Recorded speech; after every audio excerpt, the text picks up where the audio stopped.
आ गए हम 6 class NCERT को समाप्त कर कर आ चुके हैं भूगोल का क्लास 6 छोड़कर 7 आ गए और 7 आए हैं तो 7 में हमारा पर्यावरण बुक है एनसीईआरटी आधारित आप जानते ही हैं जिसमें 7 चैप्टर पढ़ेंगे जिसमें पर्यावरण पहला है दूसरा हमारी पृथ्वी के अंदर और हमारी बदलती पृथ्वी पढ़ेंगे वायु पढ़ेंगे जल पढ़ेंगे और मानव के बारे में उष्णकटिबंधीय पोषण प्रदेश के बारे में पढ़ेंगे और रेगिस्तानी जीवन पढ़ेंगे 7वां चैप्टर अंतिम चैप्टर होगा ये समझते हैं बात करते हैं पर्यावरण क्या है पर्यावरण क्या है तो किसी जीवित प्राणियों के चारों ओर पाए जाने वाले लोग स्थान वस्तुएं एवं प्राकृतिक को हम पर्यावरण कहते हैं इन्वायरमेंट कहते हैं अब बताइए कि यह प्राकृतिक और मानव निर्मित परिघटना का मिश्रण होता है पर्यावरण अब शब्द आता है कि पर्यावरण की उत्पत्ति कैसे हुई ये बताइए पर्यावरण यानी इन्वायरमेंट अब इन्वायरमेंट शब्द की उत्पत्ति फ्रेंच शब्द से हुई थी तो फ्रेंच शब्द में उसे क्या कहा जाता है ये बताइए इसका अर्थ होता है पड़ोसी इसका अर्थ होता है पड़ोसी तो अब बताइए कि फ्रेंच शब्द में जो इन्वायरमेंट को हम लोग किस रूप में करेंगे जो कि पर्यावरण के रूप में होगा एनवायरनमेंट के रूप में उत्पत्ति होगी बताइए बात करते हैं कि शब्द की जो उत्पत्ति हुई है जो हम पर्यावरण यानी इन्वायरमेंट शब्द की उत्पत्ति हुई है वो फ्रेंच से हुई है किससे फ्रेंच से अब फ्रेंच शब्द की जो उत्पत्ति का मतलब होता है फ्रेंच का जो हुआ है उसे हम कहते हैं इन्वायरनर क्या बोलते हैं इन्वायरनर बोला जाता है इन्वायरनर बोल दीजिए डबल ना है ना इसीलिए मतलब डबल ए ई आर है इन्वायरनर से हुई है जिसका अर्थ होता है पड़ोसी क्लियर तो आपसे पूछेगा कि इन्वायरमेंट का फ्रेंच भाषा में जो उत्पत्ति हुई है कौन सी भाषा कहलाती है तो हम बोलते हैं इन्वायर इन्वायरनर बोलेंगे या आप इसे इन्वायरन भी बोल सकते हैं क्लियर हो गए चलिए आगे बात करते हैं घेरना होता है इन्वायरनर का मतलब होता है घेरना ठीक है या चारों ओर से चलिए सराउंडिंग जिसे बोलते हैं आगे बात करते हैं दूसरा पॉइंट है कि पर्यावरण के घटक कंपोनेंट्स ऑफ एनवायरनमेंट की बात करेंगे पर्यावरण के घटक तो पर्यावरण के मुख्य रूप से 3 घटक होते हैं 3 तत्व होते हैं 3 कंपोनेंट होते हैं कौन कौन होते हैं चलिए बताते हैं पहला आपको प्राकृतिक घटक मिलेगा जिसमें भूमि मतलब स्थल मंडल आएंगे भूमि मतलब स्थल मंडल जल आएगा जलमंडल और वायुमंडल आएंगे और सजीव मंडल आएंगे सजीव मतलब जयमंडल आएंगे तो प्राकृतिक घटक जो है भूमि जल वायु और सजीव के रूप में रहता है जिसे स्थल मंडल जलमंडल वायुमंडल और जयमंडल के रूप में बांटा गया है प्राकृतिक रूप से ठीक है प्राकृतिक रूप से 4 दिखेगा आपको और भी हैं और मानव निर्मित देखा जाए घटक में तो मानव निर्मित द्वारा जो है इमारतें पार्क पुल सड़कें उद्योग स्मारक ये सब सम्मिलित हो जाते हैं मानव निर्मित घटक में इन्वायरमेंट के हिसाब से और मानव के सिर्फ मानव से जुड़े क्या होंगे मानव का क्या होगा एक व्यक्ति होगा मानव का एक परिवार होगा समुदाय होगा धर्म होगा शैक्षिक होगा मतलब एजुकेशन होगा आर्थिक स्थिति ये सब होंगे तो 3 रूप में हो गए कि नहीं हो गए अब जो है बायोटिक और अबायोटिक की बात करेंगे जिसमें जैव और अजैव की बात करेंगे जो कि तीसरा पॉइंट है अब इस रूप में भी इन्वायरमेंट बटा हुआ है कैसे बटा हुआ है चलिए हम जानते हैं तो जैव और अजैव के रूप में अगर देखें बायोटिक और बायोटिक में तो जैव अगर आपसे पूछे मतलब कि बायोटिक बायोटिक में क्या होता है कि सजीव प्राणियों का संसार है जो सजीव हैं जो जैव मंडल से संबंधित हैं वो सब मतलब सजीव मतलब जीव मंडल तो जीव मंडल से जो संबंधित हैं प्राणियों के संसार को हम कहते हैं बायोटिक जैव कहते हैं जैसे पौधा और जंतु यही दो तो हैं दोनों में जीवन है याद रखिएगा जंतु में भी या पौधे में भी जंतु हम लोग जंतु में ही सम्मिलित होते हैं और सुनिए अजैव की बात करें अबायोटिक की बात करेंगे तो इसमें निर्जीव पदार्थों का संसार होता है जिसमें निर्जीव है जैसे स्थल हो गया जल हो गया वायु ये सब निर्जीव में आते हैं ठीक है याद रखिएगा और बात करें प्राकृतिक चौथा जो है प्राकृतिक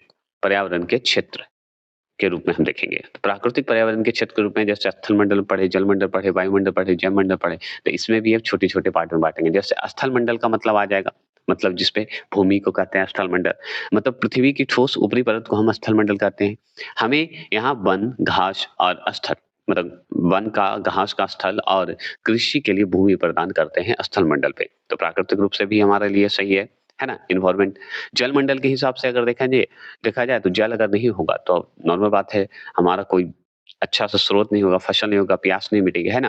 तो जल के विभिन्न स्रोत हैं जिसमें नदी, झील, समुद्र और जितने भी झरने, जलप्रपात जितने भी हैं सब इसमें सम्मिलित हो जाते हैं जलमंडल में। अगर मान लीजिए वायुमंडल की बात करेंगे, एटमॉस्फेयर की बात करेंगे तो पृथ्वी के चारों ओर फैला हुआ वायु की एक पतली परत है। उस ये होना बहुत ज़रूरी है, अगर ये वायु नहीं रहेगा तो हम लोग को ऑक्सीजन नहीं मिलेगा, याद रखिएगा। यह सूर्य की झुलस जो झुलसाने वाली जो गर्मी होती है, हमारी रक्षा करती है, ये भी वायुमंडल का ही हिस्सा है, सूर्य भी, याद रखिएगा, ऐसे याद रखेंगे। अगर मान लीजिए कि जैवमंडल की बात करेंगे, तो जैवमंडल जो है, यह संकरा क्षेत्र जहाँ स्थल, जल और वायु मिलकर जीवन संभव बनाते हैं। तो जैवमंडल का मतलब है कि जहाँ स्थल होगा, जल होगा, वायु होगा तभी तो मानव रहेगा, नहीं तो कैसे रह पाएगा? क्लियर हो गया। अब 5वें पॉइंट के हिसाब से चलेंगे, इकोसिस्टम के हिसाब से चलेंगे जिसे पारितंत्र बोलते हैं, पारितंत्र बोलते हैं, इकोसिस्टम के हिसाब से। तो इकोसिस्टम क्या है? एनवायरनमेंट तो पढ़ लिए, इकोसिस्टम क्या है? तो याद रखिएगा वह तंत्र जिसमें समस्त जीवधारी आपस में एक-दूसरे के साथ तथा पर्यावरण के उन भौतिक और रासायनिक मतलब फिजिकल और केमिकल कारकों के साथ परस्पर क्रिया करते हैं या जिसमें निवास करते हैं, उसे हम जो है परितंत्र कहते हैं, इकोसिस्टम कहते हैं। विश्व पर्यावरण दिवस जो है हर साल हम 5 जून को मनाया जाता है। ये पॉइंट खत्म हो गए। छोटे पॉइंट इसलिए रखा हूँ कि जब बड़ा पॉइंट पढ़ाऊँगा तो इससे ज़्यादा नॉलेज के साथ आएँगे और आपको आसानी से ये सब समझ में आएगा, है ना? तो चलिए महत्वपूर्ण जो अभ्यास है एमसीक्यू है, टेक्स्ट जो हम शुरू करते हैं, जिससे अभी पढ़ा है उसी से आएगा। तो जैसे देखिए पहला पॉइंट है कि इनमें से कौन-सा प्राकृतिक परितंत्र नहीं है, तो कौन-सा प्राकृतिक परितंत्र नहीं मतलब इकोसिस्टम नहीं है, तो देखिए घास का मैदान है, मरुस्थल है, वन है, लेकिन पाउंड नहीं है, पाउंड भी है। क्या बताइए कौन नहीं है? तो याद रखिएगा ताल नहीं है, ठीक है? टैंक नहीं है, याद रखना है क्योंकि यह मानव निर्मित एवं कृत्रिम है, प्राकृतिक नहीं है। ठीक है? तालाब ये सब मानव द्वारा है। अब देखिए प्रश्न दूसरे की बात करें। दूसरा प्रश्न है कि इनमें से कौन-सा मानवीय पर्यावरण का घटक नहीं है? तो इनमें से कौन-सा जो है मानवीय पर्यावरण का घटक नहीं है? तो पर्यावरण का घटक नहीं है, एनवायरनमेंट का घटक नहीं है, तो स्थल नहीं है। ठीक है? मानव जो मानवीय पर्यावरण का अगर पूछे तो नहीं है, समुदाय है, धर्म है, परिवार है, एक व्यक्ति है, ये सब मानव पर्यावरण से है, एनवायरनमेंट से है। तीसरा पॉइंट अगर देखिए तो इनमें से कौन-सा मानव निर्मित पर्यावरण है? तो इनमें से कौन-सा मानव जो निर्मित पर्यावरण है, मानव निर्मित तो सड़क है, याद रखिए पहाड़, समुद्र, वायु नहीं है मानव निर्मित, ये प्राकृतिक निर्मित है।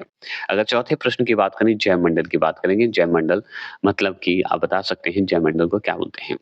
ठीक है, तो जैवमंडल का क्या अर्थ होता है? तो जैवमंडल का होता है कि जिस क्षेत्र में या वह क्षेत्र जहाँ पे स्थल, जल और वायु का परस्पर क्रिया हो, उसे हम जैवमंडल कहते हैं। तो ऑप्शन नंबर बी इसका सही है। चलिए, आगे चलेंगे।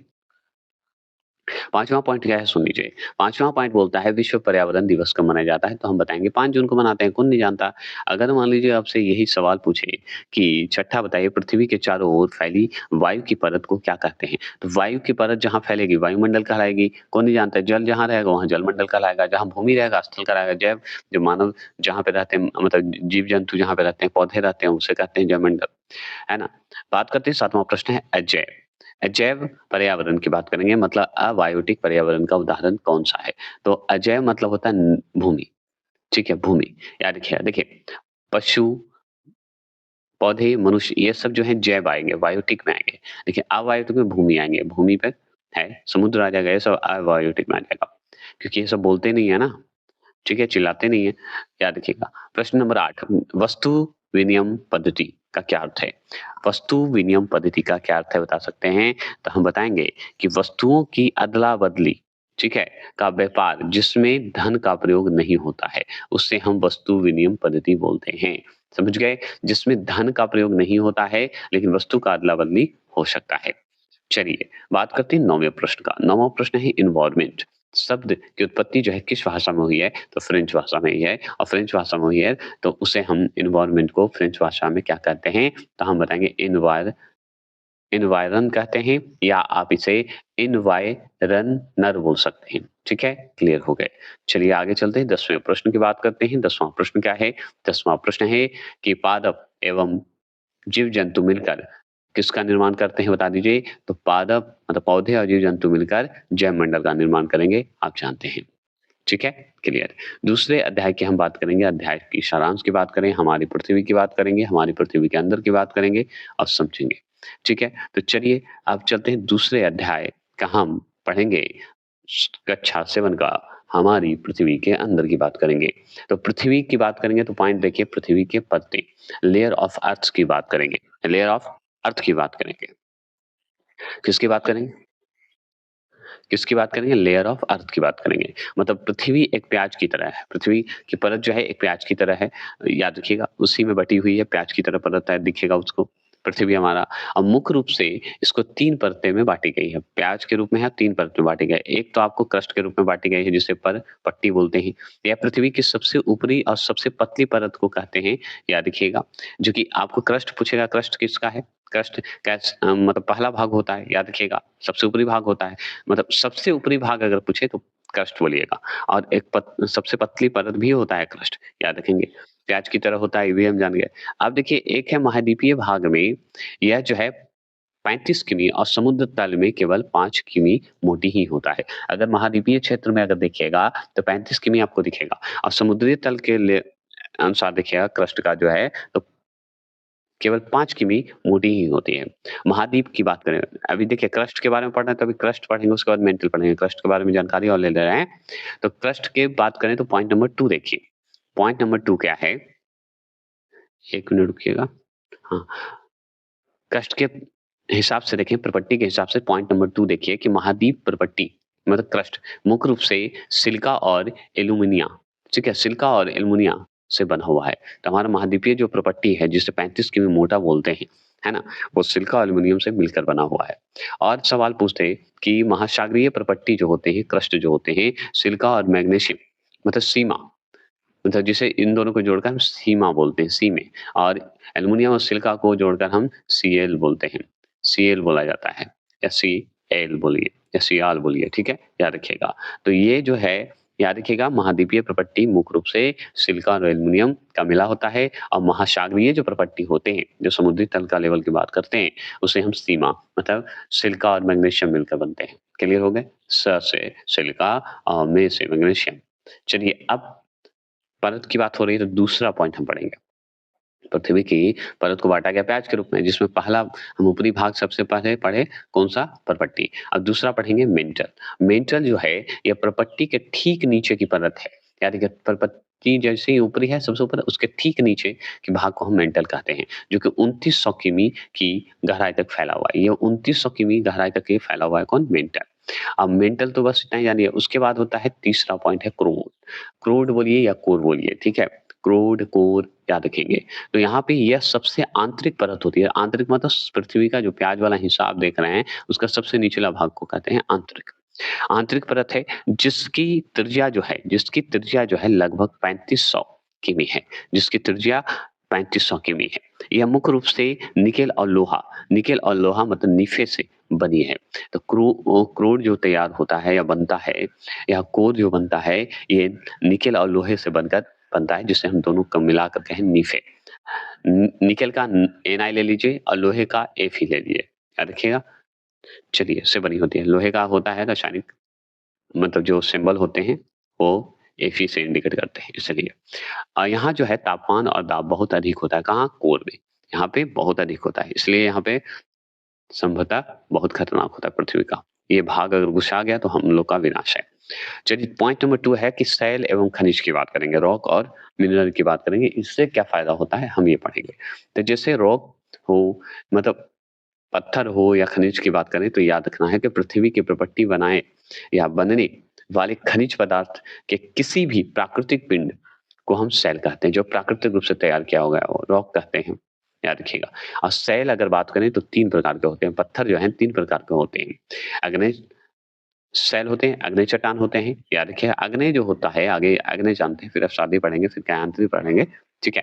तो अग्नेय सैल जो होते हैं पत्थर जो होते हैं वो द्रवित मैग्मा के ठंडा होकर ठोस होने पर बनती है। तो अग्नि शेल कैसे बनेगा? जैसे ही मैग्मा मतलब लावा जो बाहर निकला, मैग्मा जो निकला उसके अंदर वाला और ठंडा हो जाता है। ठंडा होकर जो जम जाता है उसे हम कहते हैं या ठोस होकर बन जाती है, उसे हम अग्नि शेल कहते हैं। अग्नि शेल के अनुसार देखा जाए तो इन्हें हम प्राथमिक शेल भी कहते हैं, किसे? अग्नि शेल को। उदाहरण के लिए अगर अग्निशैल का जो मतलब इसका उदाहरण के रूप में एक जैसे अग्निशैल में कौन-कौन आता है तो ग्रेनाइट आता है और बेसाल्ट आता है। ठीक है? ग्रेनाइट और बेसाल्ट आते हैं और भी सवाल आपको दिखेगा। जैसे कि मान लीजिए पूछे अवसादी शैल क्या होते हैं? आप बताइए कि अवसादी का मतलब ये होता है कि शैल के छोटे-छोटे टुकड़े या शैल के छोटे टुकड़े जब दबकर परत बन जाते हैं। मान लीजिए छोटे टुकड़े हैं, वो दबते-दबते क्या होता है? परत बन जाता है, पतली होने लगती है। इनमें इनमें मान के चलिए पौधा जैसे उग जाता है और जानवरों के जीवाश्म भी पाए जाते हैं आपको। इसके हिसाब से मतलब पौधे के दब गए, ठीक है? जानवर का मृत्यु हो जाता है, जानवर दब जाते हैं और इससे जो दबकर जो बनते हैं उसे हम अवसादी बोलते हैं। क्लियर हो गए? समझ गए? और अग्नि क्या हुआ समझिए कि मैग्मा निकलेगा, ठोस के रूप में जमेगा तब मैग्मा का अग्नि शैल का जो है उत्पत्ति होगी। उसी तरह अवसादी का पौधे और जानवर दबेंगे, उसके जीवाश्म से बनेंगे। क्लियर हो गए? जैसे उदाहरण के लिए बलुआ पत्थर, ये जो है अवसादी का उदाहरण है, ऐसे याद रखना है। ज्ञानतुरित शैल क्या होता है? ये जान लीजिए। तो ज्ञानतुरित शैल जो होता है, ये होता है उच्च ताप और दाब के कारण अग्नि और अवसादी शैल अपना रूप बदल देते हैं। जैसे अग्नि भी बदलेगा अपना रूप, अवसादी भी बदल देगा। तो उच्च ताप और दाब के हिसाब से दोनों रंग बदल देते हैं और यही बदलाव के कारण कायांतरित शैल का उत्पत्ति होती है। इसी बदलाव को हम कायांतरित शैल कहते हैं। उदाहरण के लिए लीजिए जैसे कि बालू दब गया, मान लीजिए या कोई भी चीज़ मतलब पहाड़ दब गया और वो दबते मान लीजिए कोई भी बलुआही मिट्टी हो या कोई भी, तो वो चिकनी मिट्टी का स्लेट हो जाता है, स्लेट में बदलना। चूना पत्थर में या चूना पत्थर का संगमरमर में बदलना, ये सब जो है एक ऑप्शन है। जैसे चिकनी मिट्टी को सलेट में बदलना, ये आपका उदाहरण बहुत बेहतर है। समझ गए? अगर मान लीजिए चूना पत्थर का संगमरमर में बदलना, यही तो खेल है। यही कायांतरित शैल है। मान लीजिए शैल चक्र की बात करेंगे, तो शैल चक्र जो होते हैं, रॉक साइकिल जो होते हैं, एक प्रकार के शैल का निश्चित दिशाओं में दूसरे प्रकार की शैल में बदलना, शैल चक्र कहलाता है। सही बात है। एक शैल से दूसरे शैल में बदलिए तो शैल चक्र हो गए। महत्वपूर्ण अभ्यास और टेक्स्ट के हिसाब से 10 क्वेश्चन इसमें भी है। 10 क्वेश्चन है इसलिए पॉइंट कम है और एमसीक्यू ज़्यादा है और इससे ज़्यादा नहीं रहेगा। जैसे मान लीजिए पृथ्वी की सबसे भीतरी परत कौन-सी थी? भीतरी, भीतरी मतलब अंदर, अंदर सबसे नीचे कोर क्रूड, है ना? याद रखिएगा। अगर मान लीजिए सोना, पेट्रोलियम और कोयला किसका उदाहरण है? सोना, पेट्रोलियम और कोयला जो है ये मिनरल का इम्पोर्टेंट है, मिनरल है, ज़्यादा इसका सोचना ही नहीं है। अगर मान लीजिए शैल की बात करेंगे, शैल की बात करें तो शैल मतलब चट्टान, मतलब प्रश्न नंबर 3 शैल मतलब चट्टान जिसमें जीवाश्म होते हैं, क्या कहलाती है? तो जैसे ही शैल जिसमें जीवाश्म होगी वो अवसादी कहलाएगा। इसी से पौधे और जीवाश्म से दब के बनते हैं। ठीक है? अगर मान लीजिए पृथ्वी की सबसे जो पतली परत कौन-सी है? तो पतली परत जो है हमारा सबसे पहले पटी, पटी मतलब होता है क्रस्ट, सबसे पतली परत हमारा क्रस्ट है, याद रखना है और ये जो है सबसे ऊपरी भाग में पाया जाता है। चलिए, आगे बात करते हैं नीफे। नीफे का हम बताए थे नीफे एन-आई से क्या होता है? निकेल और एफ का जो है रासायनिक रूप से लोहा बोला जाता है। तो निकेल और लोहा, तो निकेल और लोहा कहाँ है आपको बता दीजिए, याद रखिएगा। निकेल और लोहा या फेरस बोलते हैं, याद रखेंगे हम लोग। आगे बात करते हैं, छठे प्रश्न की बात करते हैं। छठा प्रश्न है कि जब द्रवित मैग्मा ठंडा होकर ठोस हो जाता है, तब कौन-सी सेल बनती है? तो जब द्रवित मैग्मा ठंडा होकर ठोस हो जाता है, तब कौन-सी सेल बनती है? तो अग्निशैल बनती है। क्या बनती है? अग्निशैल बनती है, याद रखना है। बात करते हैं 7वां प्रश्न। 7वां प्रश्न है चूना पत्थर क्यांतरित होकर किसमें बदल जाता है? तो चूना पत्थर क्यांतरित होकर किसमें बदल जाएगा? तो संगमरमर में बदल जाता है, कौन नहीं जानता है। 8वां प्रश्न क्या है सुन लीजिए। 8वां प्रश्न है महाद्वीपीय संहिता मतलब कि जो क्रस्ट होते हैं मुख्य रूप से किन कार्बों से बने हैं या किन कार्बनों से बनती है बता दीजिए। तो हम बताएँगे कि आपका जैसे ही महाद्वीपीय देखिए महासागरीय और महाद्वीपीय, तो महासागर को अगर बनवाना है तो सियाल से बनवाइए। सियाल मतलब एस आई से सिलिका और ए आई से एल्युमीनियम, याद रखिएगा। और यही अगर सिलिका और मैग्नीशियम बन जाए मतलब कि सीमा SiIm से बन जाए, सीम से बन जाए या सीमे ME से सीमे या सीमा से बन जाए तो समझ जाइए सिलिका और मैग्नीशियम से महासागरीय परत बनते हैं, पतले होते हैं ना इसलिए। चलिए आगे बात करते हैं 9वां प्रश्न आ चुके हैं। 9वां प्रश्न क्या है कि पृथ्वी के आयतन का सबसे अधिक भाग लगभग मान लीजिए 84% किस परत का है? तो हम बताएँगे मेंटल का है, क्योंकि बीच वाला है ये सिस्टम, तो सबसे ज़्यादा इसी का है। अगर मान लीजिए 10वां प्रश्न पूछते हैं कि विश्व की सबसे गहरी खान कहाँ स्थित है? तो ये हम पढ़ाए नहीं है, लेकिन आप याद रखिएगा, ये सब दक्षिण अफ्रीका में मिलेगा, सोने का खान है। चलिए, आगे अध्याय चलेंगे, अध्याय सारांश हमारी बदलती दुनिया, हमारी बदलती पृथ्वी, हमारी बदलती दुनिया मतलब हमारी बदलती पृथ्वी। अब इसके बारे में पढ़ेंगे अध्याय। आपका चल रहे हैं चौथा, सॉरी पहला, दूसरा, तीसरा है। हमारी बदलती पृथ्वी हमारे तीसरे अध्याय में आता है। तो चलिए खत्म करेंगे और समझते हुए चलेंगे। अच्छा लगे तो लाइक और सब्सक्राइब करना ना भूलिएगा। तो चलिए देखते हैं, ठीक है? अब इसमें भी पॉइंट छोटे-छोटे हैं और इसका हम डिटेल करेंगे। और आप जानते हैं बीपीएससी जो टियर 4 है उसमें आपको पीटी, मेंस और इंटरव्यू तीनों है, ठीक है? तो मेंस में क्या होगा कि स्क्रिप्ट टाइप का आपको लिखना होगा, है ना? ज़्यादा चांस यही है, अब उसका डिटेल में बाद में देखकर हम अपलोड करेंगे। लेकिन एक बात ध्यान रखना है कि बीपीएससी जीआरई 4 जो टीचर का है, और अगर इसकी जानकारी अगर चाहते हैं तो नए अकाडमी 2.0 पर मैं डाल दूँगा बीपीएससी में क्या-क्या होगा। उस लेवल के हिसाब से हम जो है पीटी मेंस की अगर तैयारी होगी तो फन और कॉमेडी के साथ मैं करवाऊँगा, जिससे एकदम एक-एक पॉइंट को याद करवाऊँगा। जो पिछला मैंने वीडियो बनाया है दोहरा कर तिहरा कर बनाता हूँ, उसी तरीके से बनाऊँगा, क्योंकि एक-एक लाइन अगर आपको याद करना है तो मेरे रिपीट किए हुए तरीके को आपको सुनना होगा। आज सुन कर जाइए, मैं वादा करूँगा कि आपका हो जाएगा। ये तो अभी मैं वन लाइनर है, वन शॉट है, तो जल्दी-जल्दी पढ़े जा रहा हूँ, ठीक है? तो चलिए, अब यहाँ पे देखिए पॉइंट नंबर 1 है लिथोस्फेयर। अब लिथोस्फेरिक बोलिए या लिथोस्फेयर। तो लिथोस्फेरिक प्लेट्स होते हैं जिसे स्थलीय मंडल कहा जाता है। तो स्थलीय मंडल को हम लिथोस्फेयर्स बोलते हैं। लिथोस्फेयर बोला जाता है ऐसे, याद रखिएगा। तो पृथ्वी का स्थल मंडल कई प्लेटों में विभाजित है। हाँ, सही बात है, लिथोस्फेयर जो है ये कई प्लेटों में विभाजित है, परत में बटा हुआ है, जिन्हें हम स्थल मंडल प्लेट भी कहते हैं और लिथोस्फेयर कहा ही जाता है।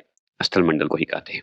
ये प्लेट जो होते हैं, जो परत होते हैं, बहुत धीमी गति से चारों ओर जो है घूमता है, धीमी गति से, एकदम धीमी-धीमी गति से। अब प्रति वर्ष केवल कुछ मिलीमीटर ही बढ़ पाता है। यही तरीका होता है। और भी बातें करें, पॉइंट नंबर 2 पृथ्वी के बल की बात करते हैं, अर्थ्स फोर्स की बात करें। ठीक है? अर्थ का जो फोर्स है उसकी बात करेंगे। तो पृथ्वी की गतियों को उन बलों के आधार पर, मतलब फोर्स के आधार पर विभाजित किया जाता है जो उन्हें उत्पन्न करते हैं। जो उन्हें क्या करते हैं? उत्पन्न करते हैं। और उत्पन्न करते हैं तो कैसे? तो मतलब अंतर्जनित बल के द्वारा, एंडोजेनिक फोर्स कहिए, आंतरिक ऐसे भी बोल सकते हैं, ठीक है। तो वे बल जो पृथ्वी के आंतरिक भाग में घटित होते हैं, उसी को हम एंडोजेनिक फोर्स कहते हैं। इसमें आपको भूकंप और ज्वालामुखी जैसी आकस्मिक गतिविधियां आपको दिखती है, सही बात है। भूकंप या ज्वालामुखी तो फटता ही है, भूकंप आता है, ज्वालामुखी फटते हैं। तो जो कि आंतरिक भागों से उत्पन्न होती है। एक बहिर्जनित बल होते हैं जिसे एक्सोजेनिक फोर्स कहते हैं। ठीक है? बहिर्जनित फोर्स जिसे हम एक्सोजेनिक फोर्स कहते हैं। अब एक्सोजेनिक फोर्स क्या होते हैं? वे बल जो पृथ्वी की सतह पर कार्य करते हैं, जैसे अपरदन, निक्षेपण, मतलब नदी, पवन, हिमनद, अपरदन या निक्षेपण कहिए, जनित बल होते हैं। याद रखिएगा, जो कि पृथ्वी की सतह पर कार्य ही करते हैं, पृथ्वी की सतह पे ही करते हैं। अब पॉइंट नंबर तीसरा बात करते हैं। पॉइंट नंबर तीसरा क्या है? ज्वालामुखी या भूकंप की बात करेंगे। और सही बात है, ज्वालामुखी या भूकंप अलग-अलग हैं, तो पढ़ेंगे। ज्वालामुखी जो है भूपर पट्टी पर खुला एक ऐसा छिद्र होता है जिससे पिघला हुआ पदार्थ जैसे मैग्मा अचानक निकलता है। सही बात है, क्रस्ट से जो निकला हुआ मैग्मा बाहर की ओर निकलता है, मतलब क्रस्ट नहीं, कोर से। क्रस्ट तो ऊपरी भाग होता है पृथ्वी का, अभी जस्ट पढ़े हैं। मध्य भाग जो होता है मेंटल होता है, और निचला जो भाग होता है कोर, जहाँ पे आपको मैग्मा दिखाई देगा। क्या देखा? मैग्मा। तो वो निकल के बाहर की ओर आता है। ये हो गए। अब भूकंप क्या होता है? भूकंप जो है स्थलीय प्लेटों की गति करने पर पृथ्वी की सतह पर होने वाले जो कंपन होते हैं, गति करते-करते अचानक नहीं होता है, जैसे कि गाड़ी चलाना अचानक ब्रेक मारते हैं तो रुक जाता है, फिर और थोड़ा डगमगा जाते हैं, उसी तरह ये होते रहता है, तो उसी को भूकंप कहते हैं। अब इसमें भी देखिए, भूकंप की अगर बात हो रही है तो इसमें पॉइंट के हिसाब से हम देखेंगे, जैसे कि क्या होता है कि जैसे उद्गम केंद्र होते हैं, एक फोकस केंद्र होता है, वह स्थान जहाँ कंपन आरंभ होता है भूकंप का। दूसरा होता है अधिकेंद्र, ठीक है? एपिक सेंटर बोलते हैं जिसे, एपिक सेंटर, उद्गम केंद्र के ठीक ऊपर के सतह को हम अधिकेंद्र कहते हैं, याद रखिएगा एपी सेंटर कहते हैं। अब भूकंप का मापन जो होता है, आप पढ़े होंगे सिस्मोग्राफी से होता है। तो सिस्मोग्राफी या सिस्मो आलेख बोला जाता है, ग्राफी मतलब आलेख। याद रखिएगा, द्वारा जो है मापा जाता है। इसकी तीव्रता जो है रिएक्टर स्केल पर मापी जाती है। इसकी तीव्रता कैसे मापते हैं? रिएक्टर स्केल पर। तो रिएक्टर स्केल और सिस्मोग्राफी दोनों भूकंप से ही संबंधित है, ये बात ध्यान रखना है। ठीक है? चलिए, अब बात करते हैं, देख लीजिए भूकंप की बात कर रहे हैं, उससे पहले हम अर्थक्वेक मतलब भूकंप की जो है लेयर की बात करेंगे। देखिए हैं इस लेवल से फॉल्ट से पता करते हैं। चलिए आगे बात करते हैं, मुख्य पॉइंट अब 4 की बात करेंगे, स्थल कृतियों की बात करेंगे, मेजर जो लैंड फॉर्म होते हैं उसकी बात करेंगे। तो पृथ्वी की सतह पर लगातार 2 प्रक्रियाओं द्वारा बदलती रहती है। पृथ्वी की सतह जो है लगातार 2 तरह से बदलती है, मतलब प्रक्रिया होते रहते हैं। एक तो आप अपरदन का नाम सुने हैं, एक निक्षेपण का काम सुने हैं कि भाई आपको नदी या बहाव द्वारा आपको लाता है। तो एक अपरदन और निक्षेपण द्वारा ही होता है, आप जानते हैं। अपरदन को इरोज़न बोलते हैं, याद रखिएगा, और निक्षेपण को हम डिपोज़िन बोलते हैं। डिपोज़िन बोलिए। देखिए डिपोज़िन बोलिए या डिपोज़िशन बोलिए, कोई दिक्कत नहीं है। हमें निक्षेपण याद रखना है, डिपोज़िशन याद रखना है। तो अपरदन में क्या होता है कि जल, पवन और हिम जैसे कारकों द्वारा सतह का क्षय होना। जैसे हवा द्वारा गया बह के, ठीक है, जल द्वारा बहा के ले गया, बर्फ द्वारा जो बर्फ जो है गल के बाहर आ जाता है। तो इस तरह से होते हैं, तो अपरदन होते हैं। निक्षेपण क्या होते हैं यहाँ पे सुनिए। निक्षेपण होते हैं अब जो अपर्दित होते हैं, जो पवन है, हवा है, जल है, उसका जो अपरदन होता है, ठीक है? अपरदन मतलब बहा के जो जाते हैं, ठीक है? उस पदार्थ का एक स्थान पर जमा होना ही निक्षेपण होता है। अब मान लीजिए यहाँ से गंगा नदी जो है बही तो मिट्टी लेके जाके गंगा के पटना के घाट में जाके लगा दी, तो वहाँ पे जो जमा उसे निक्षेपण कहेंगे। ठीक है? तो निक्षेपण और ये समझ गए। अब नदी के कार्य की बात करते हैं, नदी का कार्य क्या है? तो नदी का कार्य भी हम चाप झील, डेल्टा और विसर्ग के रूप में जानते हैं। मिनी मिएंडर के रूप बोलिए या मिएंडर के रूप में बोलिए। देखिए, यहाँ पे शब्दों का जो खेल होता है और कुछ नहीं होता। जैसे ऑक्सबॉ लेक मतलब चाप चाप जैसे पैर का जो है बैल का पैर जैसा दिखता है वो, इसलिए चाप झील कहा जाता है। डेल्टा तो आप जानबे करते हैं, ठीक है? समुद्र हो, नदी हो, सबका मिलन को हम वहाँ पे जमा उस क्षेत्र को हम डेल्टा कहते हैं। अब विसर्प जो होते हैं जिसे मिनेंडर बोलते हैं या मिएंडर बोलते हैं। मियांडर भी देखिए याद रखिएगा, इसमें दोनों लिखा आता है, मिएंडर भी और मियांडर भी, याद रखिएगा विसर्प को। तो यहाँ पे क्या होता है कि नदी जब मैदानी भाग में प्रवेश करती है तो वह जो है मोड़दार मार्ग पर बहने लगती है, उसी को कहते हैं मियांडर। और चाप झील किसे कहते हैं? विसर्प लूप के नदी से कट कर जाने पर बनी झील जो है चाप झील कहलाती है। इसी मियांडर से कटेगी और कट के एक नदी बनने की कोशिश करेगी, उसे हम झील कहेंगे। लूप नदी से कट जाएगी, मतलब लूप के नदी से कट के जाके एक जगह पे जमा होने लगेगी और गिरने लगेगी, तो उस जगह को चाप झील कहते हैं। अब जैसे डेल्टा समुद्र में गिरने से पहले नदी द्वारा छोड़े गए अवसादों का संग्रह को कहते हैं डेल्टा। ठीक है? मतलब मान लीजिए समुद्र में गिर रहा है, ठीक है? समुद्र के पानी में जा रहा है, उससे पहले का क्षेत्र जो फैला हुआ है, उसे हम डेल्टा कहते हैं। याद रखिएगा, तो समुद्र और नदी का मिलन को भी हम डेल्टा कह सकते हैं। ये बात तो मैंने बोला ही। चलिए, अब बात करते हैं पॉइंट नंबर क्वेश्चन एमसीक्यू चलते हैं, 10 क्वेश्चन इस चैप्टर का है। इनमें से कौन-सी समुद्री तरंग जो है, तरंग की विशेषता नहीं है। तो देखिए समुद्र का गुफा, किनारा, स्टैक ये सब है, लेकिन सैल कहाँ? पत्थर कहाँ? पत्थर तो हम चैप्टर नंबर 2 में पढ़े थे।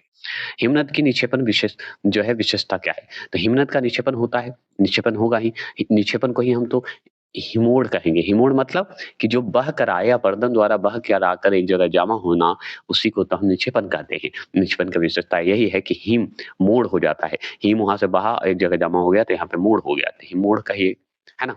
तो एक जगह से आकर दूसरी जगह पे जमा होकर बन जाना, उसे हिमोड़ कहते हैं। तीसरा पॉइंट है कि पृथ्वी के आकस्मिक जो गतियों हैं, गति के कारण कौन-सी घटना घटती है? तो पृथ्वी के आकस्मिक जो गतियों हैं, गति के कारण कौन-सी घटना घटेगी? तो ज्वालामुखी घटना घटती है, ये हम जानते हैं। अगर मान लीजिए भूकंप भी आकस्मिक है, याद रखिएगा ऑप्शन में रहता है तो भूकंप भी टिक लगाते हैं। चौथे प्रश्न की बात करेंगे, छत्रक शेल जो होते हैं, जैसे मशरूम रॉक जिसे बोलते हैं, ठीक है? मशरूम रॉक बोलते हैं। ये बताइए कहाँ पाई जाती है? छत्रक छाते जैसा होता है, तो मशरूम भी छाते जैसा होता है, ऐसे याद रखिएगा, जो खाते हैं मशरूम, उसी के नाम पे रखा गया है। मतलब उसी तरह से दिमाग में, क्योंकि छाते जैसा बन जाता है ना, इसलिए मशरूम रॉक बोलते हैं। कहाँ पाई जाती है? तो रेगिस्तान क्षेत्र में आपको मिलेगा, वो भी जो है हवा मतलब पवन के अपरदन के कारण होगा, याद रखिएगा। अगर मान लीजिए चाप झील की बात करें, ऑक्स वाला जो पैर का जो झरना होता है, उसे कहा जाता है। तो कहाँ पे पाई जाती है बताइए? तो नदी घाटी में पाया जाएगा, और क्या? चाप झील क्या होगा? नदी घाटी पे, नदी से कट के जो एक क्षेत्र बनाएगा, उस जगह को हम चाप झील कहते हैं। बैल का जैसा मतलब बैल का पैर जो होता है ना, उस साइज का रहता है। 6 सवाल है कि भूकंप की तीव्रता मापने वाली इकाई को हम क्या बोलते हैं? भूकंप की तीव्रता की बात कर रहा है, ठीक है? तो तीव्रता रिएक्टर्स के, याद रखिएगा। और भूकंप को पूरी तरह से हम समझते हैं सिस्मोग्राफी द्वारा, याद रखिएगा। ग्राफी पे इंडिकेट होता है मापने के बाद। चलिए 7वें प्रश्न जो है वह स्थान जहाँ से जो है भूकंपी तरंगें उत्पन्न होती है, क्या कहलाती है? भूकंपी तरंग जो उत्पन्न होती है, वहाँ से जहाँ से उत्पन्न होगा तो फ़ोकस सही होगा ना, उद्गम केंद्र होगा ना, है ना? याद रखिएगा। 8वें प्रश्न की बात करें, 8वां प्रश्न है लोएस के निक्षेप कहाँ पाए जाते हैं? लोएस लोएस बोला जाता है उसका निक्षेप जो होते हैं, ठीक है? बताइए निक्षेप कहाँ से पाए जाते हैं? तो हम बताएँगे चीन से पाया जाता है। लोएस्ट अगर जैसे ही शब्द आए चीन टिक लगा दीजिएगा। बालू टिब्बा, बालू टिब्बा किसके द्वारा बनाया जाता है बताइए? बालू टिब्बा जो होते हैं पवन द्वारा, बालू टिब्बा कैसे बनेगा? टिब्बा मतलब टीला टाइप का कैसा बनेगा? तो पवने द्वारा बह के ना आएगा जी। चलिए 10वां प्रश्न है कि विश्व की सबसे ऊँचा जलप्रपात कौन-सा है? तो ये बता सकते हैं आप एंजेला जलप्रपात है जो कि वेनेजुएला में है, याद रखिएगा। नियाग्रा जलप्रपात कहाँ है बताइए? विक्टोरिया जलप्रपात कहाँ है? जोग जलप्रपात तो मानते हैं चलिए इंडिया में रख दीजिए। लेकिन ये दोनों बताइए कहाँ से है? कमेंट कीजिए। जो को ही गरसप्पा कहा जाता है, ये पता है ना आपको? अध्याय सारांश की बात करेंगे, वायु की बात करेंगे। वायु मतलब हम हवा की बात करते हैं, पवन की बात करते हैं। अब वायु चैप्टर जो पढ़ रहे हैं, सुनिए वायुमंडल का संगठन, संगठन बोलिए या संगठन बोलिए, तो वायुमंडल को हम एटमॉस्फेयर बोला जाता है। तो कंपोजिशन ऑफ द एटमॉस्फेयर की बात करेंगे। ठीक है। अब देखते हैं वायुमंडल विभिन्न गैसों का मिश्रण होता है। सही बात है नाइट्रोजन, ऑक्सीजन और कार्बन डाइऑक्साइड अन्य गैस भी मिले होते हैं जिसमें ऑर्गन अन्य गैस भी आपको मिलेंगे। तो जिसमें नाइट्रोजन की बात करें तो नाइट्रोजन जो है हमारे हवा में सबसे ज़्यादा होता है 87 मतलब 78% होता है। 78% मतलब कि 78% होते हैं नाइट्रोजन। ये हम जानते हैं। 80% बोला मतलब इसका मतलब गलत ना समझना है। ये समझना है कि वायुमंडल विभिन्न गैसों का मिश्रण है जो कि नाइट्रोजन 78% आपको मिलेगा वायु में। यह जो है वायु में सर्वाधिक पाई जाने वाली गैस है नाइट्रोजन। यह जो है पौधों के लिए आवश्यक होता है नाइट्रोजन ये जानते हैं और इसमें बैक्टीरिया के माध्यम से होता है नाइट्रोजन का लाभ लाभ उठाया जाता है याद रखिएगा। ऑक्सीजन की बात करेंगे, ऑक्सीजन जो होता है वायु में 21% होता है, याद रखिएगा। और मनुष्य और पशु जीवित रहने के लिए अगर जानते हैं और रहते हैं, तो समझिए इसी ऑक्सीजन के कारण रहते हैं। कार्बन डाइऑक्साइड की बात करें 0.03% होते हैं कार्बन डाइऑक्साइड हवा में, क्योंकि यह गर्मियों को रोक करना और ग्रीन हाउस प्रभाव पैदा करता है। ठीक है, याद रखिएगा। और भी बातें करें तो अन्य जो होते हैं ऑर्गन, ऑर्गन जो होते हैं 0.93 और अन्य गैस होता है 0.04% होते हैं, बात खत्म। अन्न की बात करें, ऑर्गन आपको कितना परसेंट मिलेगा? 0.93% और गैस जो अन्य गैस होते हैं 0.04% होते हैं। क्लियर हो गया? अब बात करते हैं पॉइंट नंबर 2 की कि वायुमंडल की संरचना की बात करेंगे, स्ट्रक्चर ऑफ द एटमॉस्फेयर की बात करेंगे। ठीक है? तो मतलब वायुमंडल के 5 परतों में विभाजित है। कितना है? वायुमंडल के कितने परत हैं? 5 परत हैं।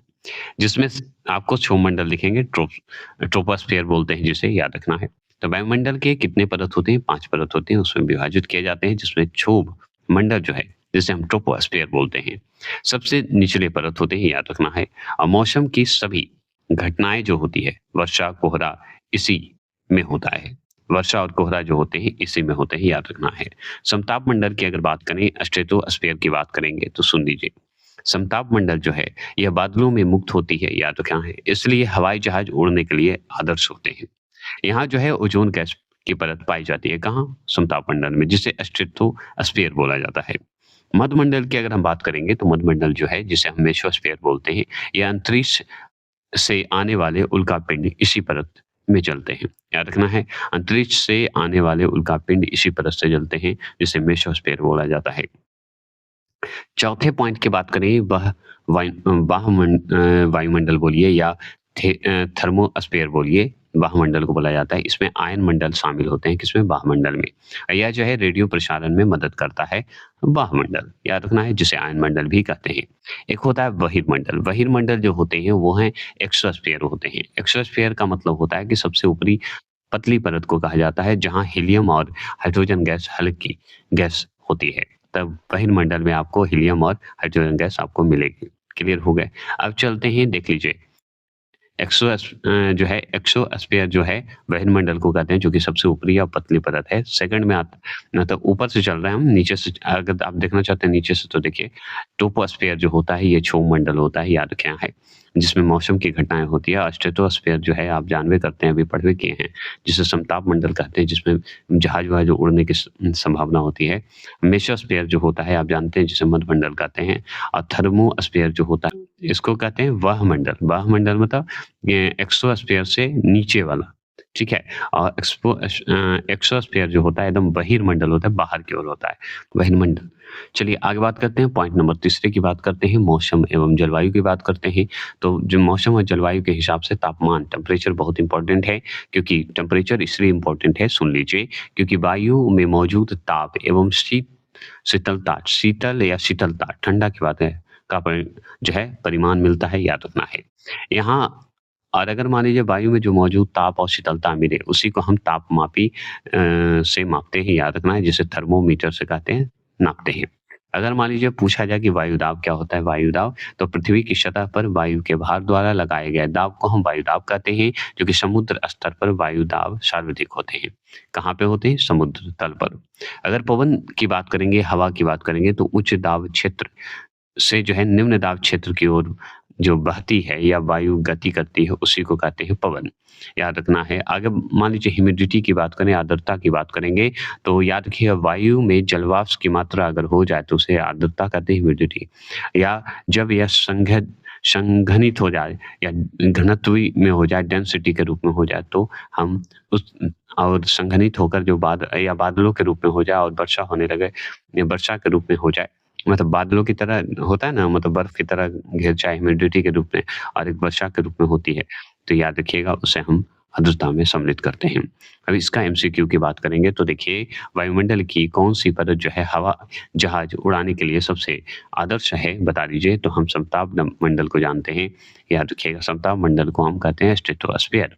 अगर मान लीजिए दूसरे प्रश्न की बात करेंगे, दूसरा प्रश्न है अंतरिक्ष से प्रवेश करने वाले उल्का पिंड जो वायुमंडल की किस परत में जो है आने पर जल जाता है? तो मध्यमंडल में जैसे ही उल्का पिंड आएगा, जल जाता है, याद रखिएगा।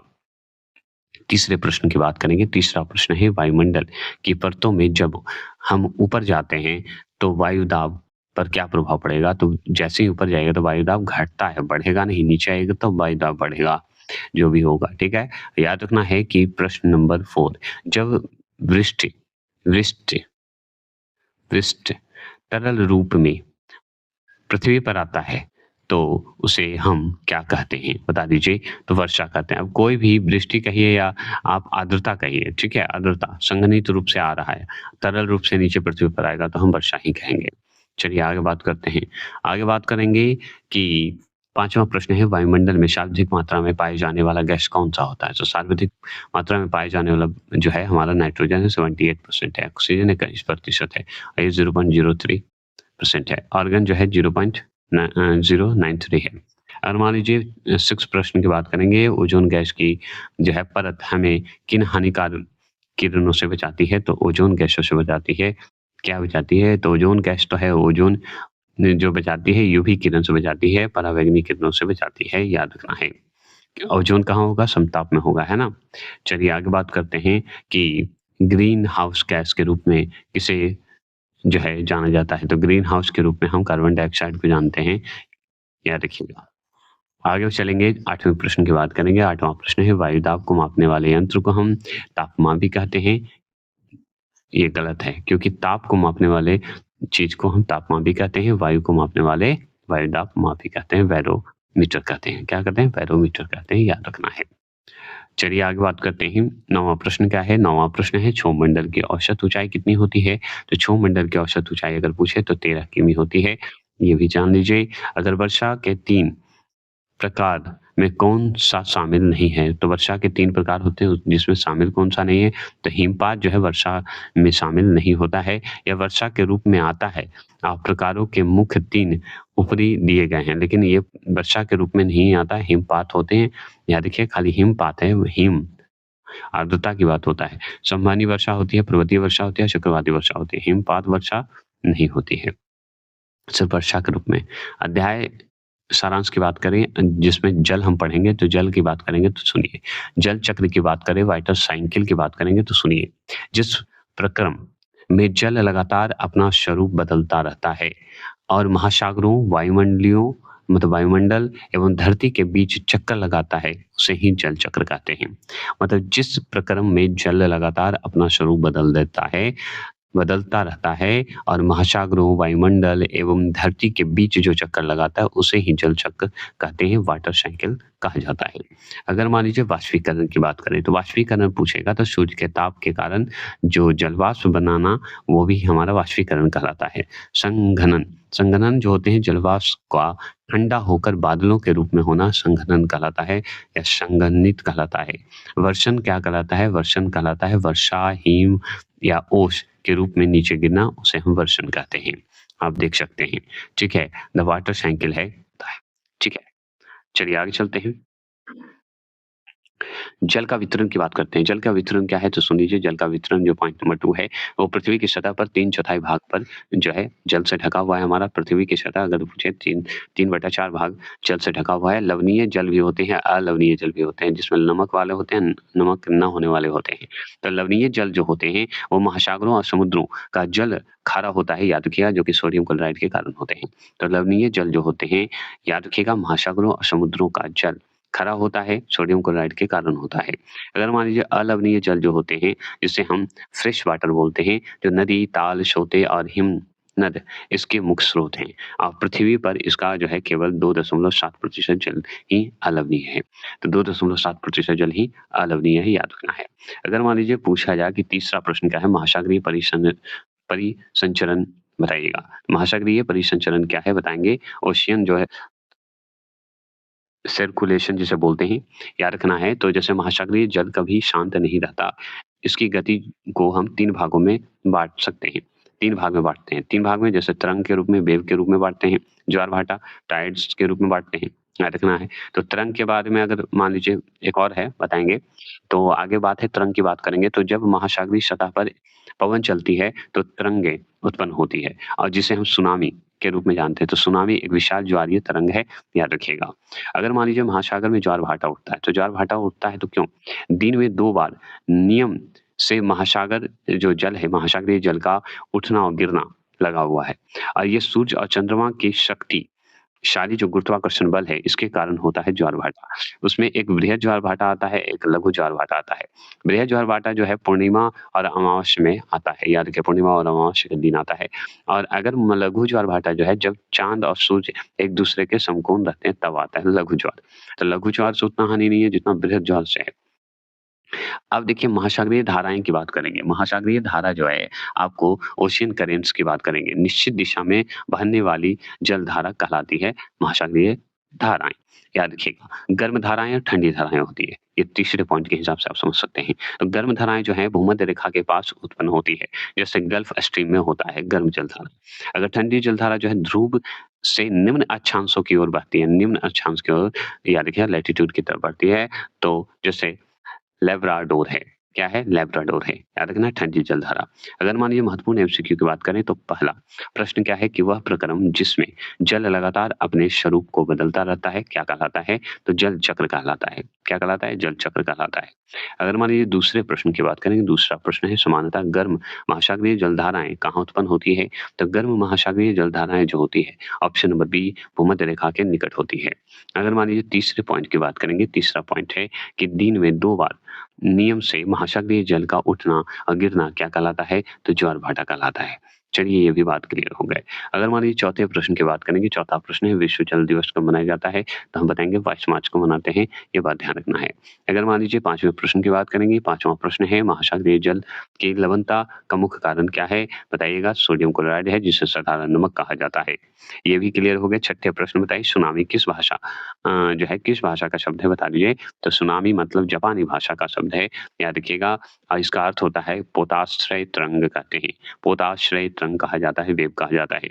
अब देखिए 7वां प्रश्न है इनमें से कौन-सी एक ठंडी महासागरीय धाराएँ हैं बता दीजिए? तो ठंडी अगर पूछेगा तो लेब्राडोर धारा है और गल्फ स्ट्रीम जो है गर्म है, याद रखना है।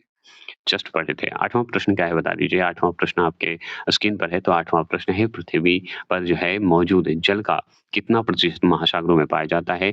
तो याद रखिए पृथ्वी पर मौजूद जल का कितना प्रतिशत महासागरों में पाते हैं? तो 97.3% पाए जाते हैं, याद रखिएगा। चलिए बृहद ज्वार-भाटा जिसे स्प्रिंग टाइड्स कहते हैं, बताइएगा बृहद ज्वार-भाटा जो होते हैं कब आते हैं? तो हम बताएँगे पूर्णिमा और अमावस्या दोनों के समय में आते हैं, याद रखिएगा।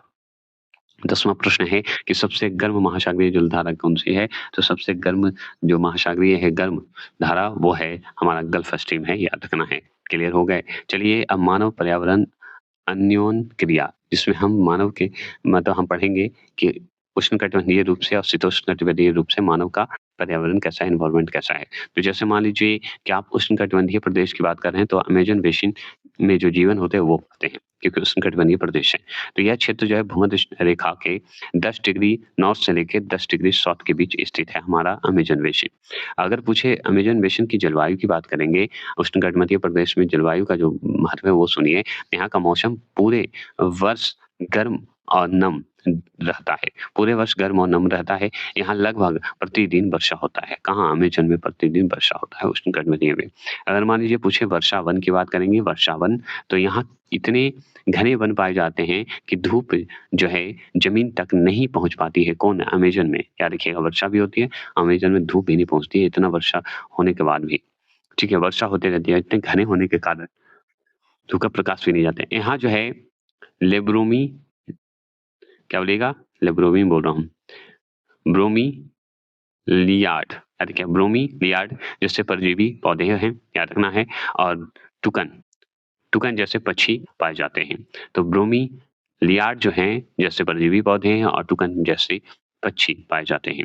निवासी की बात करें, निवासी क्या होते हैं? यहाँ के लोग मुख्य रूप से याद रखिएगा टैपियोका होते हैं। क्या होते हैं? टैपियोका होते हैं। अनानास और शकरकंद उगाते हैं, याद रखिएगा। तो अमेज़न के जो अमेज़न के जो निवासी होते हैं अमेज़न, ठीक है? अमेज़न शॉपिंग वाला नहीं, अमेज़न की न जो जंगल है उसकी बात हो रही है। तो टैपिको अनानास और शकरकंद जैसे जो है उत्पन्न करते हैं खाने के लिए, याद रखिएगा। और याद रखिए इसका मुख्य आहार होता है मेनियोक। क्या होता है अमेज़न का जो इसमें देखा जाए तो मुख्य आहार वहाँ के मानव का क्या होता है? मेनियोक होता है, जिसे हम क्या बोलते हैं? कछावा बोलते हैं, कछावा भी कहते हैं, याद रखिएगा। यहाँ के लोग जो हैं मलोका कहे जाने वाले बड़े घर में रहते हैं। याद रखिए मलुका कहे जाने वाले बड़े घर में रहते हैं। इसमें देखिए बाँटा हुआ है हर ढंग से जंतुओं के लिए रहने की जो परिस्थिति है बताई गई है।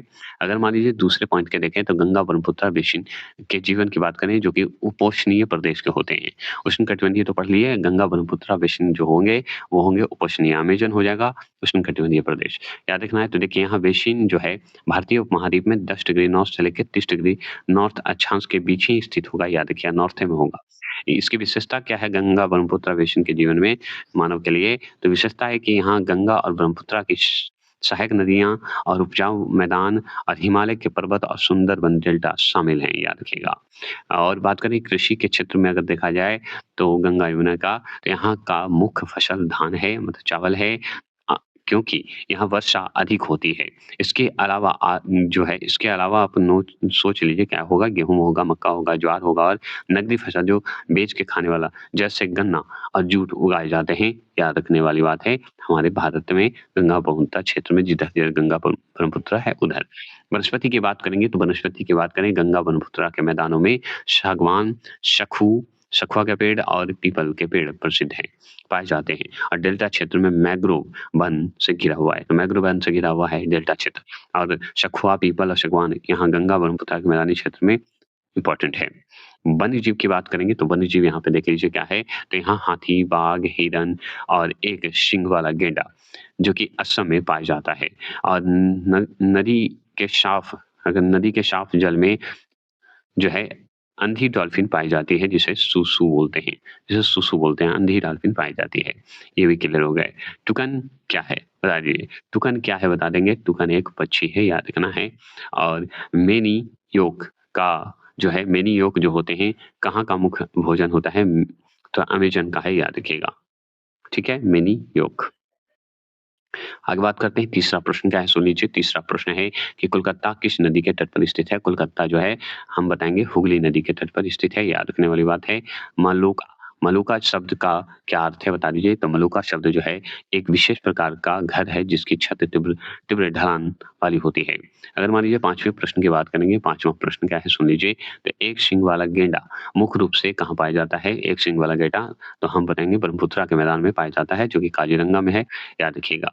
अगर मान लीजिए छठे प्रश्न की बात करेंगे अमेज़न बेसिन में कौन-कौन परजीवी पौधा पाया जाता है जो पत्तियों को जो है पत्तियों में पानी जमा रहता है, पत्तियों में भी पानी जमा रहता है, तो वो है ब्रोमीलिडा, याद रखिएगा, ठीक है? ब्रोमीलिडा। चलिए आगे चलते हैं और बात करते हैं 7वें प्रश्न की बात करेंगे। 7वां प्रश्न है गंगा ब्रह्मपुत्रा बेसिन की मुख्य नकदी फसल कौन-सी है? नकदी मतलब बेच के खाने वाली, तो गन्ना और जूट है, याद रखिएगा। अगर आपसे पूछेगा सुसु, शुशु याद रखिएगा, किस जीव का स्थानीय नाम है सुसु? तो आंधी डॉल्फिन का नाम है, याद रखिएगा। चलिए 8वें प्रश्न हो गया, 9वें प्रश्न की बात करते हैं। 9वां प्रश्न क्या है कि अमेज़न बेसिन के वर्षा वन में कौन-सा जंतु मांस खाने वाली मछली के रूप में प्रसिद्ध है? मांस खाने वाली, तो हम बताएँगे पिरान्या, याद रखिएगा।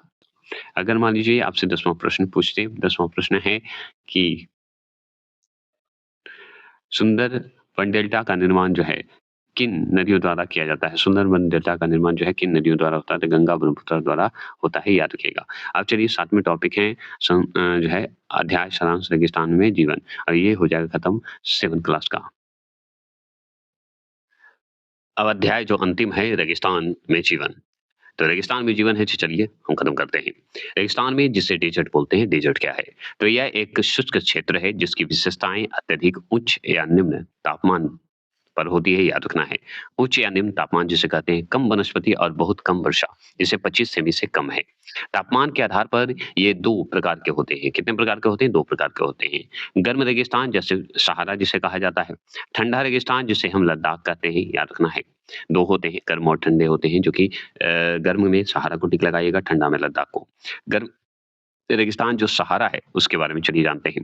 तो गर्म रेगिस्तान जिसे सहारा कहते हैं, चलिए जानते हैं, यह विश्व का सबसे बड़ा रेगिस्तान है, जो अफ्रीका महाद्वीप के उत्तरी भाग में स्थित होता है। और ये बातें करें जलवायु की बात करें, जलवायु क्या है? तो जलवायु जो होते हैं, यहाँ की जलवायु अत्यधिक गर्म और शुष्क है, याद रखना है। दिन में तापमान 50 डिग्री सेल्सियस तक पहुँच पहुँच जाता है और रातें अत्यधिक ठंडी होती है। तो रातें क्या होती है? अत्यधिक ठंडी हो जाती है। वनस्पति एवं वन्यजीव की बात करेंगे, तो याद रखिए कैक्टस, खजूर के पेड़ और कटीले झाड़ियाँ पाई जाती है वनस्पति एवं वन्यजीव में के अनुसार। यहाँ जो है ऊँट, लकड़बग्घे, शियार और बिच्छू मुख्य रूप से मिलते हैं सहारा में। इसी तरह सहारा में जलवायु अगर बात करें गर्म गर्म और शुष्क होते हैं, तापमान इसका 50 डिग्री सेल्सियस तक पहुँच जाता है और रात में अत्यधिक ठंडा हो जाता है सहारा में। ठीक है। और भी बातें करें रेगिस्तानी एरिया का हो रहा है, जैसे यह सबसे बड़ा रेगिस्तानी है और अफ्रीका महाद्वीप का है ना सहारा, याद रखिएगा। और बात करेंगे तो लोग के हिसाब से देखा जाए यहाँ पे कौन-सी जनजाति पाई जाती है, याद रहती है, तो हम बताएँगे 2 जनजाति मुख्य रूप से पाई जाती है सहारा में, बेदुआइन जनजाति पाया जाता है और तुआरगा या तुआरगे जनजाति पाया जाता है। और ये पशुपालन करते हैं, याद रखिएगा, और खजूर के पास जो है नखलिस्तान में बसते हैं, ठीक है? खजूर के पास जो है यहाँ नखलिस्तान है, वहाँ पे बसते हैं, ऐसे बताए जाते हैं। और अगर बात करें ठंडा रेगिस्तान का, जो कि लद्दाख है, याद रखिए यह भारत के जम्मू-कश्मीर के पूर्व में बृहद हिमालय में स्थित है, ये हमारा लद्दाख ठंडा रेगिस्तान। अब लद्दाख की बात हो रही है, तो उसकी जलवायु की बात करें, यहाँ की हवा बहुत ठंडी है और शुष्क होती है, याद रखिएगा, इसे हम खा-पा-चान याद रखिएगा, खा-पा-चान मतलब बर्फ की भूमि भी कहा जाता है। इसे खा-पा-चान कहते हैं, चान। वनस्पति और वन्यजीव के अनुसार लद्दाख को अगर देखा जाए तो यहाँ वनस्पति बहुत कम है। जानवरों में जो है आपको लद्दाख में याक मिलेंगे, जंगली बकरी मिलेंगे, जंगली भेड़ मिलेंगे और विशेष प्रकार के कुत्ते पाए जाते हैं आपको याक। कहाँ? आपको लद्दाख में। और पक्षियों में अगर देखा जाए लद्दाख में कौन-सी पाई जाती है? रॉबिन पक्षी पाई जाती है, रेड स्टार्टर पाया जाता है और तिब्बत स्नोकॉक पाए जाते हैं, याद रखिएगा। चलिए लोग यहाँ रहते हैं, तो यहाँ के लोग मुख्य रूप से बौद्ध और मुस्लिम होते हैं। याद रखिए लद्दाख में यहाँ प्रसिद्ध बौद्ध मठ हैं, याद रखिएगा, जैसे हेमिस और थीकेस या से पाए जाते हैं, याद रखिएगा। हेमिस, थीकेस और से पाए जाते हैं, याद रखिएगा जनजाति पाए जाते हैं। महत्वपूर्ण रूप से अगर बात करें एमसीक्यू की, तो पहला सहारा रेगिस्तान किस महाद्वीप में स्थित है? बता दीजिए, तो अफ्रीका में है। अगर मान लीजिए दूसरे पॉइंट की बात करेंगे, दूसरा है लद्दाख को और किस नाम से जाना जाता है? तो हम बताएँगे खापा, चैन या चाँद के रूप में जानते हैं, बर्फ की भूमि के रूप में जानते हैं। तीसरा प्रश्न आपका स्क्रीन पर है कि सहारा रेगिस्तान में उगने वाला मुख्य पेड़ कौन-सा है? बता दीजिए। तो खजूर है, ये हम जानते हैं। अगर आपसे यही पूछे चौथे प्रश्न की बात करेगा, चौथा प्रश्न क्या है कि लद्दाख में पाए जाने वाले बौद्ध मठों को क्या कहा जाता है? तो हम बताएँगे गुप्पा कहते हैं, याद रखना है। और अगर मान लीजिए पाँचवाँ प्रश्न पूछे कि विश्व का सबसे बड़ा गर्म रेगिस्तान कौन-सा है? तो गर्म सहारा और ठंडा हमारा लद्दाख है। और बातें करते हैं कि छठे प्रश्न है कि लद्दाख की बकरियों से प्राप्त होने वाली प्रसिद्ध ऊन कौन-सा है? तो हम बताएँगे पश्मीना जो है, याद रखिएगा। सहारा रेगिस्तान की जलवायु कैसी है बताइए? सहारा रेगिस्तान की जलवायु कैसी है? तो गर्म और शुष्क है। 8वां प्रश्न 8वां प्रश्न है कि लद्दाख से होकर बहने वाली सबसे प्रमुख नदी कौन-सी है बताइएगा? तो सिंधु नदी है। और बातें करेंगे 9वां प्रश्न की बात करेंगे। 9वां प्रश्न है मिस्र, इजिप्ट में उगाई जाने वाली कौन-सी फसल जो है पूरी दुनिया में मशहूर है? बताइए। तो कपास है। Option number B.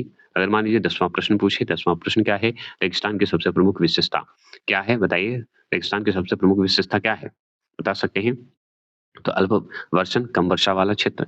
अब चलिए जो कक्षा एमसीक्यू महाअभ्यास की बात करते हैं जिसमें 50 प्रश्न की बात करेंगे, तो 10 हो चुके हैं। अब यहाँ 21 से हम सवाल इसलिए रखेंगे क्योंकि सब मिलाकर मैंने तैयार किया। तो 21वां है एनवायरनमेंट। एनवायरनमेंट शब्द की उत्पत्ति किस भाषा से हुई है? तो फ्रेंच भाषा से हुई है।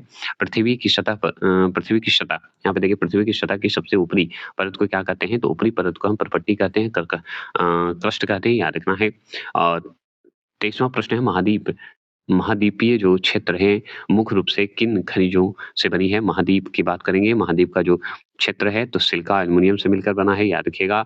ये महासागरीय सिलिका मैग्नीशियम से बना है, याद रखेंगे। चूना पत्थर किसमें परिवर्तित होकर एक यांत्रिक शैल बन जाते हैं? तो संगमरमर के रूप में हो जाते हैं चूना पत्थर, ये जानते हैं। अगर मान लीजिए वह स्थान जहाँ भूकंप की तरंगे सबसे पहले पहुँचती है, क्या कहलाते हैं? तो अधिकेंद्र कहते हैं, एपिक सेंटर कहते हैं, याद रखिएगा। अगर मान लीजिए पूछते कि विश्व का सबसे ऊँचा जलप्रपात कौन-सा है? तो विश्व का सबसे ऊँचा जलप्रपात एंजेला जलप्रपात है, ये भी पढ़ चुके हैं। रेगिस्तान में पवन द्वारा बनाई गई पहाड़ों को क्या कहा जाता है? तो बालू टिब्बा कहा जाता है, ज सैंड टिब्बा कहिए। अगर मान लीजिए 28 पूछे हिमनद जिसे ग्लेशियर बोलते हैं, द्वारा लाए गए मलबे के निक्षेपण को क्या कहते हैं? तो हम उसे हिमोड़ कहते हैं क्योंकि बर्फ एक जगह से बहकर दूसरी जगह जमा हो जाए, उसे निक्षेपण ही कहा जाता है। अगर 29वां प्रश्न आपसे पूछ रहा है कि वायुमंडल की कौन-सी परत बादलों में मुक्त मुक्त है और हवाई जहाज के लिए उपयुक्त है? तो हम बताएँगे समताप मंडल है हवाई जहाज के लिए, जिसे स्ट्रेटोस्फेयर कहा जाता है। 30वां प्रश्न क्या है? सुन लीजिए। 30वां प्रश्न है ओज़ोन परत हमें सूर्य की किन हानिकारक किरणों से बचाती है? बता दीजिए। तो हम जानते हैं यूवी परिकर्णन के कारण होता है, यानी यह पराबैंगनी जो होते हैं यूवी पराबैंगनी किरणों से बचाती है। अगर 31वां प्रश्न पूछ रहा है कि वायुमंडल में कार्बन डाइऑक्साइड का प्रतिशत कितना होता है? तो कार्बन डाइऑक्साइड का जो है 0.03% होते हैं। अगर अंतरिक्ष से आने वाले जो उल्कापिंड है किस परत में जाके जल जाता है? तो मध्य मंडल में जल जाएगा, मेसोस्फीयर में जल जाएगा। अगर तीसरे प्रश्न की बात करेंगे, तीसरा प्रश्न है समुद्र जल में घुले हुए नमक का जो मात्रा है, लवणता जो है प्रति 1000 ग्राम कितनी होती है? तो हम बताएँगे कि प्रति 1000 ग्राम जो होती है तो कितना प्रति होती है? तो 35 ग्राम प्रति 1000 ग्राम इतना होता है, याद रखिएगा। चलिए आगे बढ़ते हैं, लवणता होता है, याद रखिए 35 ग्राम होता है। अगर मान लीजिए आपसे पूछे 34वां प्रश्न महासागरीय जल का उठना और गिरना क्या कहलाता है? ज्वार-भाटा कहलाता है, ये आप भी जानते हैं। अगर सुनामी पूछे, सुनामी किस भाषा का है? तो जापानी भाषा का है, ये आप भी जानते हैं। अगर पूछे गल्फ स्ट्रीम कैसी जलधारा है? तो गल्फ स्ट्रीम हमारा ठंडी नहीं गर्म जलधारा है और ठंडी हमारा कौन-सा जलधारा है? कमेंट कीजिए। अगर अमेज़न नदी किस महाद्वीप में जो है बहती है? तो अमेज़न दक्षिण अमेरिका, याद रखिएगा। अगर मान लीजिए पूछिए अमेज़न बेसिन के लोग मुख्य आहार, ठीक है, कशाव कशावा बोलिए, कशाव को जो है कशावा को और किस नाम से जाना जाता है? तो हम बताएँगे मैनी योग के नाम से जानते हैं, ये जानते हैं। अगर टुकन क्या है? तो टुकन जो होता है वो पक्षी होता है, याद रखिएगा। अगर आपसे पूछे कोलकाता किस नदी के तट पर स्थित है? तो हुगली नदी के तट पर स्थित है। अगर मान लीजिए पूछे सुंदरबन डेल्टा में जो है कौन से वृक्ष प्रमुख रूप से पाए जाते हैं? तो हम बताएँगे मैंग्रोव पाए जाते हैं, याद रखना है। अगर आपसे पूछेगा 42वां प्रश्न पूछेगा, क्या पूछेगा? एक सींग वाला गैंडा कहाँ पाया जाता है? तो असम में पाया जाता है, ब्रह्मपुत्रा मैदानी क्षेत्र में पाया जाता है। और सहारा रेगिस्तान की सबसे बड़ी झील जो है कौन-सी है? चाड झील है, याद रखिएगा। सहारा क्या है? रेगिस्तान है, ये आप जानते हैं। लद्दाख लद्दाख को खा, पा, चैन बोलिए या चाँद बोल दें, कहते हैं, जिसका अर्थ होता है बर्फ की भूमि होता है, याद रखिएगा।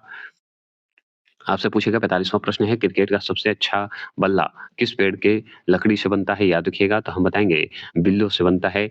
याद रखने वाला है, जो लद्दाख में ही पाए जाते हैं। अगर 46 सवाल है, लद्दाख के लिए प्रसिद्ध बौद्ध मठ हेमिस और ठीके से, जिसे जनजाति के रूप में भी हम लोग इंडिकेट करते हैं। हेमिसिस हेमिस बोलिए ठीक से, यहाँ पे जनजाति होते हैं। तो फिर से सुन लीजिए, 46 लद्दाख के लिए प्रसिद्ध मठ जो है हेमिस, क्या बोलिएगा? हेमिस।